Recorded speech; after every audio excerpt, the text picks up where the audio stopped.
ലക്കുകെട്ട മട്ടിലാണ് Donald Trump. Venezuelan പ്രസിഡന്റിനെയും ഭാര്യയെയും തട്ടിക്കൊണ്ടുപോയി. ഇറാനിൽ ബോംബിടാൻ ചെന്ന് ഒളിച്ചോടി. ഇപ്പോൾ ഗ്രീൻലാൻഡിനുമേൽ അവകാശവാദം ശക്തമായി ഉന്നയിച്ചിരിക്കുന്നു ട്രംപ്. ഗ്രീൻലാൻഡിനെ പിടിച്ചെടുക്കാൻ തീരുമാനിച്ചിരിക്കുകയാണെന്ന് ട്രംപ് അസന്നിഗ്ധമായി വ്യക്തമാക്കി. ഗ്രീൻലാൻഡിനുമേൽ ഇങ്ങനെ ഒരു നടപടി ഉണ്ടായാൽ നാറ്റോ രാജ്യങ്ങൾ പരസ്പരം പോരടിക്കുമെന്നും വൻ ദുരന്തം ഉണ്ടാകുമെന്നും മുന്നറിയിപ്പ് നൽകിയിരിക്കുകയാണ് പോളണ്ട് പ്രധാനമന്ത്രി ഡൊണാൾഡ് ടസ്ക് കഴിഞ്ഞ ദിവസം വ്യക്തമാക്കിയത് ഗ്രീൻലാൻഡിലേക്ക് സൈനികരെ തങ്ങൾ അയക്കില്ലെന്നാണ്. അതേസമയം നാറ്റോ സഖ്യകക്ഷികൾ തമ്മിലുള്ള ഏതൊരു ആക്രമണവും ആഗോള സുരക്ഷയുടെ അടിത്തറ തകർക്കുമെന്ന് അദ്ദേഹം മുന്നറിയിപ്പ് നൽകി. ഒരു നാറ്റോ അംഗരാജ്യത്തെ മറ്റൊരു നാറ്റോ അംഗരാജ്യം ഏറ്റെടുക്കാൻ ശ്രമിക്കുന്നത് രാഷ്ട്രീയ ദുരന്തമായിരിക്കുമെന്ന് ടസ്ക് വാർത്താ സമ്മേളനത്തിൽ പറഞ്ഞു. ലോക അവസാനമായിരിക്കും അതൊന്നും. നാറ്റോ ഐക്യദാർഢ്യത്തിൽ അധിഷ്ഠിതമായ ഒരു ലോകം തകരുമെന്നും ടസ്ക് മുന്നറിയിപ്പ് നൽകി. കമ്മ്യൂണിസ്റ്റ് ഭീകരതയുമായോ മറ്റു തരത്തിലുള്ള ആക്രമണങ്ങളുമായോ ബന്ധപ്പെട്ട ദുഷ്ടശക്തികളെ തടഞ്ഞു നിർത്താൻ നാറ്റോ രാജ്യങ്ങൾ ഒന്നിച്ചു വേണം. പക്ഷേ ഗ്രീൻലാൻഡിലേക്ക് അമേരിക്ക സൈന്യത്തെ അയക്കുന്നതും ഗ്രീൻലാൻഡ് പിടിച്ചെടുക്കാൻ തീരുമാനിക്കുന്നതും അപകടകരമാണെന്നും നാറ്റോ രാജ്യങ്ങൾ പരസ്പരം തമ്മിലടിച്ച് നശിക്കുമെന്നും ടസ്ക് പറയുമ്പോൾ അമേരിക്ക അതൊന്നും വകവയ്ക്കുന്നില്ല. ഗ്രീൻലാൻഡ് അമേരിക്കൻ സുരക്ഷയ്ക്ക് നിർണായകമാണെന്നും അതിനായി തങ്ങൾ കടുത്ത നടപടി സ്വീകരിക്കുമെന്നും ട്രംപ് പറഞ്ഞിരിക്കുന്നു. ഇതിന്റെ പശ്ചാത്തലത്തിൽ യൂറോപ്പിൽ വലിയ തോതിലുള്ള അസ്വസ്ഥതകൾ ഉണർന്നിരിക്കുകയാണ്. റഷ്യയോ ചൈനയോ ആർട്ടിക് മേഖലയിൽ തന്ത്രപരമായി കാലുറപ്പിക്കുന്നത് തടയാൻ ഡെൻമാർക്കിന്റെ സ്വയംഭരണ പ്രദേശമായ ഗ്രീൻലാൻഡ് അമേരിക്ക സ്വന്തമാക്കണമെന്ന് ട്രംപ് ആവർത്തിച്ച് വാദിക്കുകയാണ്. ധാതു സമ്പന്നമായ ഈ ദ്വീപിന്റെ നിയന്ത്രണം ഉറപ്പിക്കാൻ എല്ലാ വഴികളും, സൈനിക നടപടികളടക്കം എല്ലാ നടപടികളും നേരിടുമെന്നും അദ്ദേഹം വ്യക്തമാക്കി. അമേരിക്ക നടപടിയെടുത്തില്ലെങ്കിൽ ചൈനയോ റഷ്യയോ അത് കൈക്കലാക്കുമെന്ന് ട്രംപ് ആശങ്ക പ്രകടിപ്പിച്ചു. രണ്ടാം ലോക മഹായുദ്ധത്തിന് ശേഷം പാശ്ചാത്യ സമൂഹത്തിന് അടിത്തറ പാകിയ നാറ്റോ സഖ്യത്തിന് ഇത് വലിയൊരു തിരിച്ചടിയായി മാറി.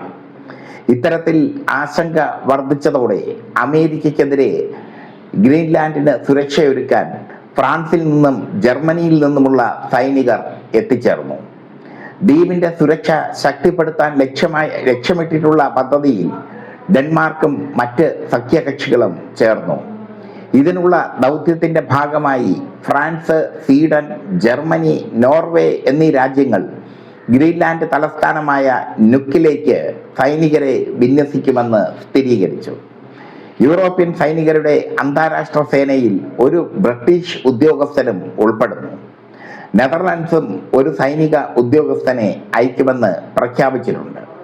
മാത്രമല്ല, മേഖലയിൽ റഷ്യയുടെയും ചൈനയുടെയും കപ്പലുകൾ എത്തിയെന്ന അമേരിക്കയുടെ വാദം നാറ്റോയുടെ രഹസ്യാന്വേഷണ ഏജൻസികൾ തള്ളിക്കളയുകയും ചെയ്തു. ഇതോടെ അമേരിക്കയും നാറ്റോ രാജ്യങ്ങളും, പ്രധാനപ്പെട്ട നാറ്റോ രാജ്യങ്ങളും തമ്മിൽ രണ്ട് ചേരിയായി നിൽക്കുകയാണ്.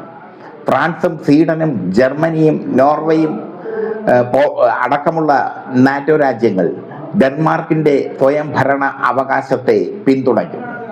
ബ്രിട്ടനും അമേരിക്കയുടെ നിതാന്ത മിത്രമായ ബ്രിട്ടനും ട്രംപിന്റെ ഈ നടപടിയിൽ അസ്വസ്ഥത പ്രകടിപ്പിച്ചിട്ടുണ്ട്. അമേരിക്കയുടെ സാമന്ത രാജ്യമായ നെതർലാൻഡ്സും ഈ നടപടിയിൽ എതിർപ്പ് പ്രകടിപ്പിച്ചിട്ടുണ്ട്. ചുരുക്കത്തിൽ France, Sweden, Germany, Norway, Denmark എന്നീ രാജ്യങ്ങൾ ഒറ്റക്കെട്ടായി അമേരിക്കയ്ക്കെതിരെ നിൽക്കുന്നു. ട്രംപിന്റെ നയത്തെ ഭ്രാന്തൻ നയം എന്ന് തന്നെ വിശേഷിപ്പിക്കാം. ഒരു നാറ്റോ രാജ്യത്തെ മറ്റൊരു നാറ്റോ രാജ്യം ആക്രമിക്കുന്ന അവസ്ഥ ഉണ്ടാകുക, ഇതാണ് ഇപ്പോൾ സംഭവിച്ചിരിക്കുന്നത്. നാറ്റോ രാജ്യങ്ങൾ ഒന്നിച്ചു നിന്നാൽ അവർ വലിയ ഒരു ശക്തിയാണ് ലോകത്തിൽ. ആർക്കും ഭീഷണിയാവുന്ന ശക്തിയാണ് നാറ്റോ രാജ്യങ്ങൾ. പണ്ട് സോവിയറ്റ് യൂണിയനെതിരെയാണ് നാറ്റോ രാജ്യങ്ങൾ രൂപീകരിക്കപ്പെട്ടത്. കമ്മ്യൂണിസ്റ്റ് രാഷ്ട്രങ്ങൾക്കെതിരെ ശക്തമായ ഒരു ചേരിയായി, ശാക്തിക ചേരിയായി നാറ്റോ രാജ്യങ്ങൾ മാറുകയായിരുന്നു. സോവിയറ്റ് യൂണിയന്റെ തകർച്ചയ്ക്ക് ശേഷം നാറ്റോ രാജ്യങ്ങൾ ലോകത്ത് പിടിമുറുക്കി. നാറ്റോ രാജ്യങ്ങളുടെ തലപ്പത്തിരുന്ന അമേരിക്ക ലോക പോലീസായി മാറി. അമേരിക്ക യുദ്ധത്തിലേർപ്പെടുമ്പോൾ നാറ്റോ രാജ്യങ്ങൾ സൈനികരെ അയക്കുന്നത് സ്ഥിരം ഏർപ്പാടായി മാറി. ഇറാഖിലും അഫ്ഗാനിസ്ഥാനിലും ഒക്കെ അമേരിക്ക യുദ്ധത്തിൽ ഏർപ്പെട്ടപ്പോൾ നാറ്റോ രാജ്യങ്ങൾ ഒന്നടങ്കം അമേരിക്കയ്ക്ക് പിന്നിൽ അണിനിരന്നു. അത് അമേരിക്കയുടെ വിജയം എളുപ്പമാക്കുകയും ചെയ്തു.